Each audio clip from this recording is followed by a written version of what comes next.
Assalamualaikum warahmatullahi wabarakatuh. Selamat pagi teman-teman. Kembali lagi bersama saya pada video selanjutnya.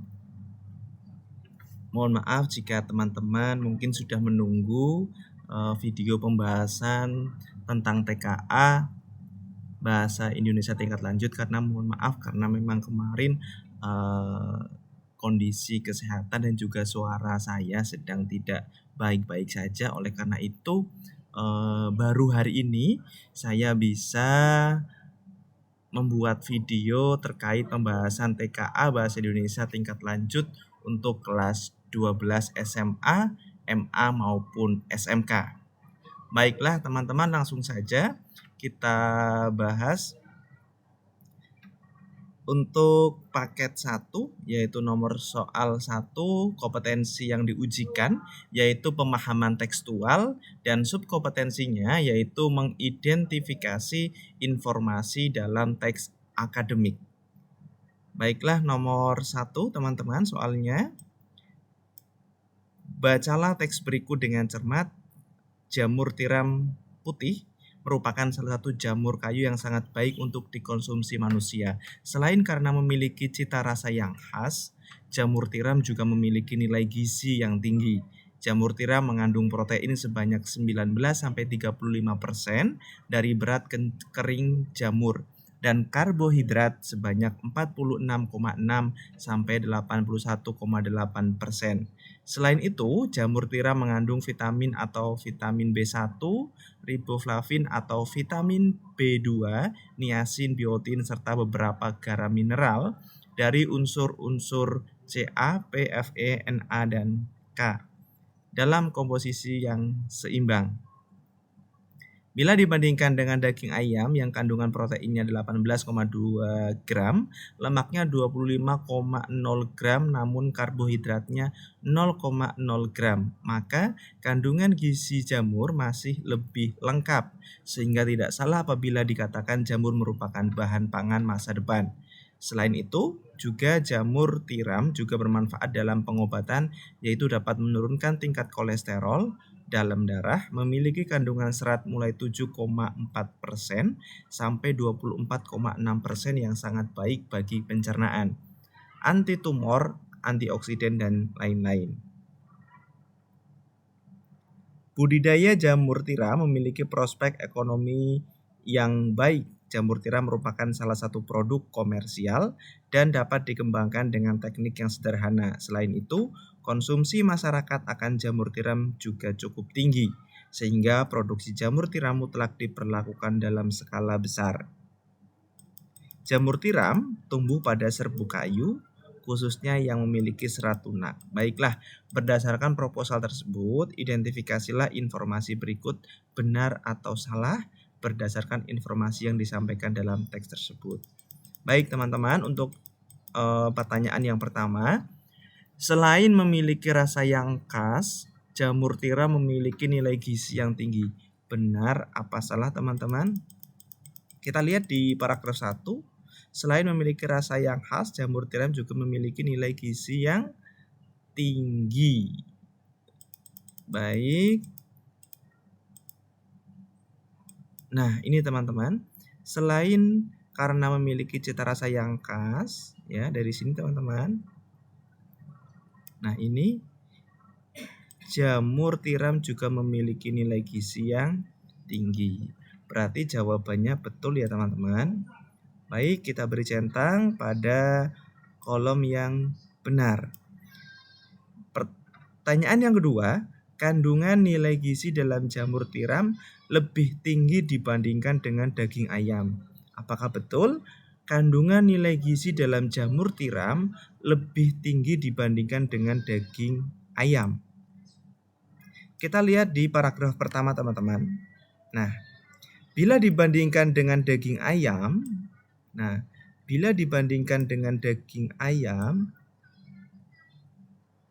ini teman-teman, kandungan gizi jamur masih lebih lengkap, sehingga tidak salah dan seterusnya. Berarti benar ya teman-teman.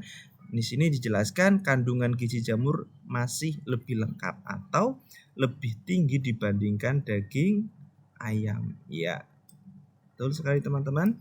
Berarti jawabannya benar. Selanjutnya, pertanyaan yang ketiga, jamur tiram tidak cocok dikonsumsi bagi orang yang mengalami gangguan pencernaan. Baik, apakah benar jamur tiram tidak cocok dikonsumsi bagi orang yang mengalami gangguan pencernaan?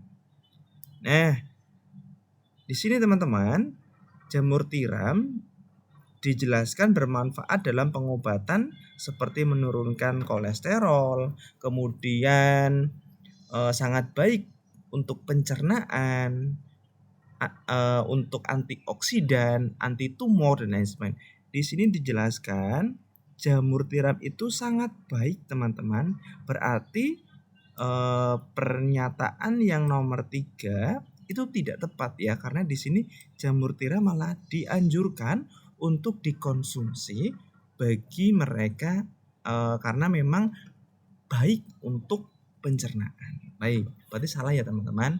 Baik, untuk soal nomor 1 jawaban benar ada 2 dan jawaban salah ada 1. Kita lanjut teman-teman untuk soal nomor 2. Soal nomor 2 kompetensinya itu pemahaman tekstual, sedangkan subkompetensinya yaitu mengidentifikasi kalimat yang tepat untuk menyampaikan tanggapan, respons, dan kritik sesuai norma sosial dan budaya. Baik, di sini dijelaskan ada sebuah teks, teman-teman diminta untuk menanggapi atau menyampaikan tanggapan maupun kritik, baik itu positif atau mungkin negatif teman-teman. Bacalah teks berikut dengan cermat. Sekolah merupakan tempat di mana kita menghabiskan waktu yang sangat banyak. Bukan hanya para siswa, tetapi juga guru, staf, dan semua pihak yang terlibat dalam proses pendidikan. Oleh karena itu, menjaga kebersihan sekolah bukan sekadar kewajiban, tapi juga merupakan bentuk apresiasi terhadap lingkungan tempat kita belajar. Tidak bisa dipungkiri bahwa kebersihan sekolah memiliki dampak yang sangat besar dalam kesehatan dan kenyamanan kita. Tempat yang bersih dan rapi tidak hanya membuat suasana belajar menjadi lebih baik, tetapi juga membantu dalam mencegah penyebaran berbagai penyakit. Selain itu, kebersihan sekolah juga mencerminkan kepribadian kita sebagai individu. Jika kita dapat menjaga kebersihan di lingkungan sekolah, maka hal itu juga akan tercermin dalam kehidupan sehari-hari di luar sekolah. Artinya, kita terlatih untuk menjadi individu yang peduli terhadap kebersihan dan lingkungan dimanapun kita berada. Baik teman-teman, pertanyaannya di sini, tanggapan yang tidak mendukung gagasan yang disampaikan dalam teks tersebut adalah yang A. Lingkungan sekolah yang bersih menjadi cerminan kepribadian warga sekolah. Benar apa salah teman-teman? Lingkungan sekolah yang bersih menjadi cerminan kepribadian warga sekolah. Nah, jadi jawabannya betul ya teman-teman, bahwa lingkungan sekolah yang bersih menjadi cerminan kepribadian warga sekolah. Ini benar teman-teman. Coba nomor 2, lingkungan sekolah harus bersih agar siswa merasa nyaman dalam pembelajaran. Betul ya teman-teman? Oke, betul. Selanjutnya, opsi yang C, menjaga kebersihan sekolah merupakan bentuk apresiasi terhadap lingkungan tempat belajar. Ini juga betul ya teman-teman? Ya. Selanjutnya, kebersihan lingkungan sekolah menjadi tanggung jawab mutlak siswa. Apakah iya teman-teman? Bukan ya teman-teman, bahwa kebersihan lingkungan itu menjadi tanggung jawab bersama baik siswa, guru, karyawan, bahkan pemangku kepentingan yang ada dalam sekolah tersebut. Kemudian lingkungan, maaf teman-teman, yang ini salah ya. Ini salah. Yang ini salah. Oke. Selanjutnya, lingkungan sekolah yang bersih memiliki dampak yang besar untuk kesehatan dan kenyamanan warga sekolah. Iya, benar teman-teman. Jadi jawabannya yang D. Oke. Itu jawabannya teman-teman. Mencari tanggapan yang tidak mendukung atau tidak sesuai dengan sebuah teks. Lanjut soal nomor 3. yaitu pemahaman tekstual. Subkompetensinya mengidentifikasi kalimat yang tepat dalam pengajuan usulan, perumusan masalah, dan pemecahan masalah pada teks dalam bidang akademik atau dunia kerja. Di sini teman-teman diminta untuk menyampaikan entah itu rumusan masalah, tujuan penelitian, ataupun latar belakang dalam sebuah proposal ataupun karya tulis teman-teman. Bacalah latar belakang berikut dengan seksama. Latihan dasar kepemimpinan siswa atau LDKS merupakan serangkaian kegiatan yang dirancang untuk mengembangkan keterampilan dan pemahaman tentang aspek-aspek penting dalam kepemimpinan. Kegiatan ini akan dilaksanakan selama 2 hari yang akan diikuti oleh peserta didik kelas 10 dan 11 sebanyak 30 siswa. Dengan adanya kegiatan tentang kepemimpinan ini, maka anggota OSIS yang baru nantinya diharapkan mampu menjadi pengurus OSIS yang bisa memberikan kontribusi untuk masyarakat, keluarga, dan juga lingkungan sekitar.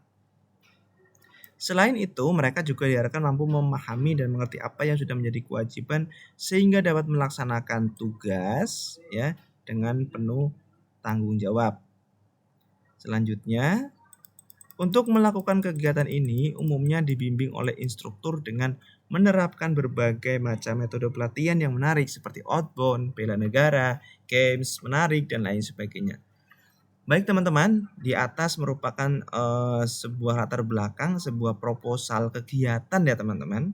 Nah, di sini teman-teman diminta menentukan tujuan yang sesuai berdasarkan latar belakang proposal tersebut. Jawaban lebih dari satu ya teman-teman. Apakah mempererat tali persaudaraan dan kekompakan antar siswa? Apakah betul teman-teman? Nah, di sini bahwa LDKS tersebut ya dilaksanakan ya dengan tujuan untuk di sini mampu untuk mempererat tali persaudaraan ataupun kekompakan bagi anggota baru ya teman-teman. Jadi di sini benar. Oke. Nomor 2, menanamkan kesadaran dan kepekaan sosial terhadap siswa. Di sini dijelaskan bahwa kontribusi untuk masyarakat ataupun lingkungan sekitar. Jadi jawabannya oke, benar ya teman-teman. Selanjutnya, menumbuh kembangkan jiwa wirausaha. Enggak ya teman-teman, karena kegiatannya itu LDKS, tidak ada hubungannya dengan wirausaha dan tidak ada kegiatan yang mencerminkan tentang wirausaha. Selanjutnya, mengembangkan kompetensi akademik dalam proses pembelajaran, tidak ya teman-teman, karena ini di sini tentang organisasi. Membekali siswa terkait peran kepemimpinan dalam suatu organisasi. Ya, betul teman-teman.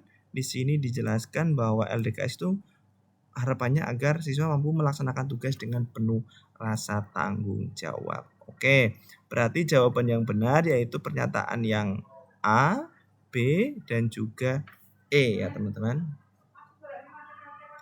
Baik, untuk soal nomor 4 selanjutnya teman-teman.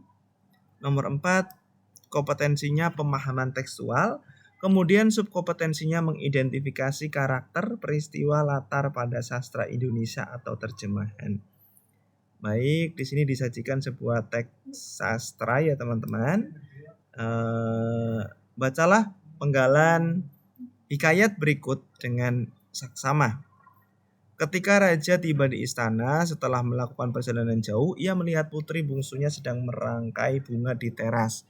Sementara itu, seperti biasa anak-anak yang lain menghabiskan waktu di danau. Ia lalu menemui putrinya tersebut dan memberikan sebuah kalung cantik berwarna hijau. Anakku, ayah tak mampu memberi apa-apa selain kalung batu hijau ini. Bukannya warna kuning kesayanganmu, kata ayah. Melihat hadiah yang dibawakan oleh sang ayah, putri kuning tentu saja senang, tetapi ia lebih senang karena ayahnya kembali dengan selamat. Sudahlah ayah, tak mengapa, yang terpenting ayah sudah kembali dengan selamat. Lagi pula batu hijau pun cantik. Lihat, serasi benar dengan bajuku yang berwarna kuning kan? Timpalnya. Setelah mengucapkan terima kasih, ia kemudian ke dapur dan membuatkan sang ayah minuman. Saat gadis itu ke dapur, kakak-kakaknya datang dan menyambut sang ayah. Mereka kemudian ribut sendiri mencari hadiah dan saling pamer. Ini dikutip dari Hikayat Bunga Kemuning ya teman-teman. Baik, berdasarkan teks tersebut, Putri Kuning memiliki watak atau karakter yang bagaimana teman-teman? Teman-teman, untuk mencari watak, teman-teman harus bisa menemukan kata kunci. Ya, fokus pada penjabaran penokohan ya. Penokohan itu kan ada penokohan secara langsung dan tidak langsung ya teman-teman. Nah, di sini teman-teman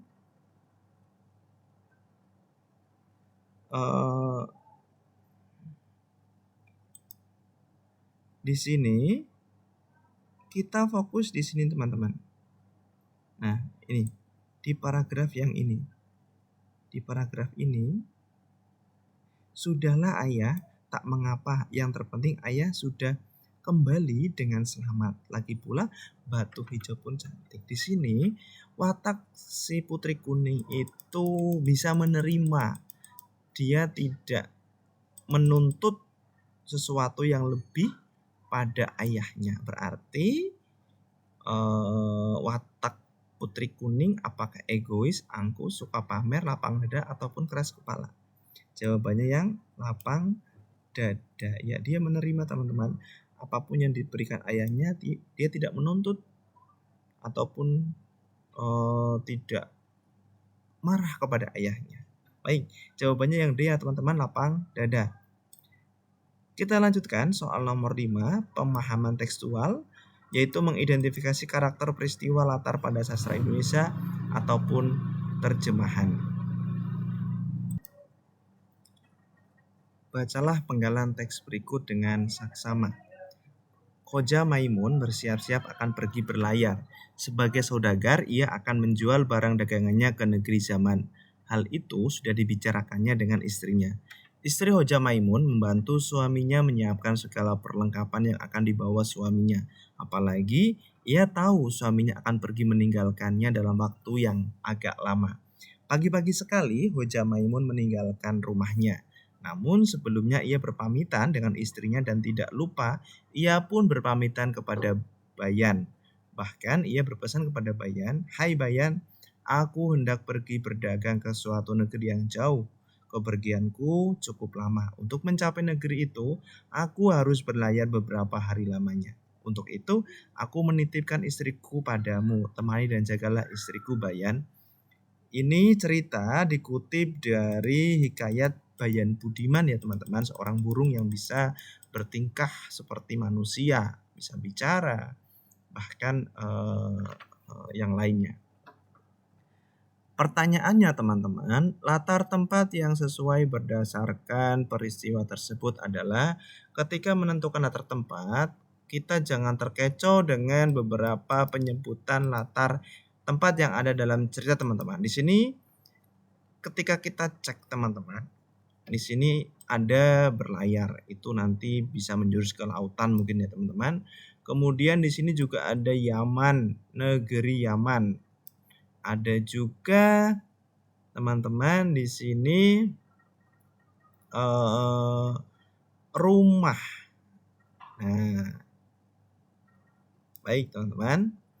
Ketika menentukan latar tempat, kita fokus peristiwa tersebut itu sedang terjadi di mana pada kutipan tersebut atau teks yang disajikan dalam sebuah soal.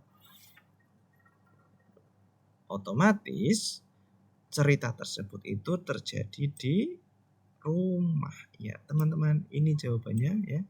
Jawabannya yang C, yaitu rumah. Untuk laut, pasar, negeri zaman, negeri yang jauh itu hanya sebagai pengecoh ya teman-teman. Tapi cerita tersebut, peristiwa tersebut dalam cerita itu terjadi di sebuah rumah. Oke. Baik teman-teman, untuk video kali ini cukup 5 soal terlebih dahulu. Nanti kita lanjut di soal berikutnya. Seperti biasa teman-teman, jika ini video yang saya bahas ada yang perlu ditanyakan atau didiskusikan, silakan bisa dituliskan di kolom komentar teman-teman.